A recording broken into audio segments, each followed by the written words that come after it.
How to create a staff record in AAAPOS RetailManager. Each sale or sale-based transaction performed in AAAPOS RetailManager must be associated with a staff member. Staff member information can be as simple as a name and a number, with only one staff member defined for all transactions, or it can be detailed information, including contact numbers and addresses, and information such as whether a staff member is employed full-time or part-time. With consistent use of the RetailManager staff features, you can perform staff reporting and information tracking tasks.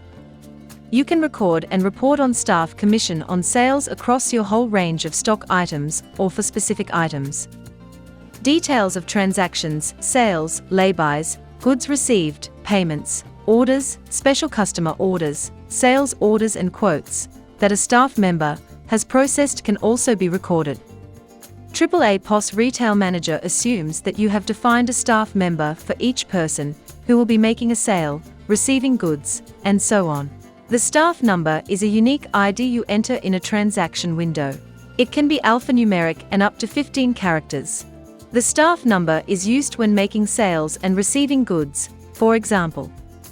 The name of your staff member appears on the transaction docket when it is printed. If, for security reasons, you don't want employees' real names appearing on dockets, or if the employee prefers to be known by a nickname, you can specify a docket name for the staff member. This name will appear on all transaction dockets. You need to define at least one staff member to use RetailManager.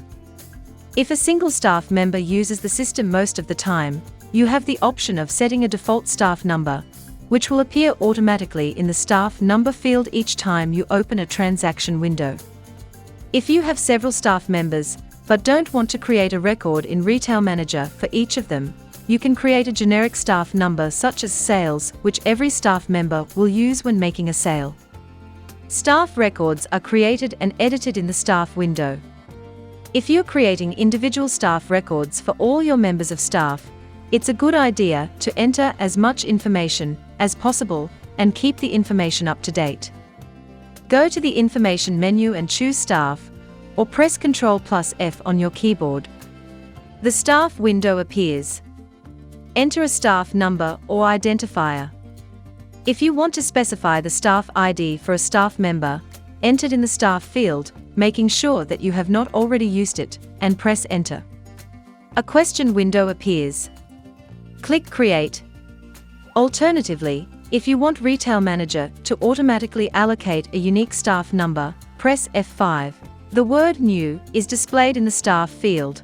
The staff number will be allocated when you commit the transaction. Complete the staff window. As you enter each field, a description of the field is displayed in the long text field at the bottom of the window. Enter the staff member's surname and given name in the respective fields. You can enter either the staff member's surname or given name, or both. These fields are mandatory. If you want a different name to appear on the docket, enter that name in the docket name field. In the position field, enter the staff member's position or area of work, such as sales. Alternatively, if current values exist for this field, press F2 and choose the required position from the displayed list. Select the Hide in Searches or Reports option if you don't want this staff record to appear in search lists and reports. In the Commission field, enter the commission percentage for the staff member, or leave the field blank if you do not use commission. The percentage you enter here is of the gross profit on sales. When you run the commissions report, this is the percentage that will be printed for the staff member and used as the basis for the commission calculations. See reporting for more information on staff commissions. Select the status option if you want to flag this staff member. For example, you can change the name of the status field to part-time, so you can flag all your part-time staff. Once you have entered enough staff information, click Commit F10 or press F10 to commit the information.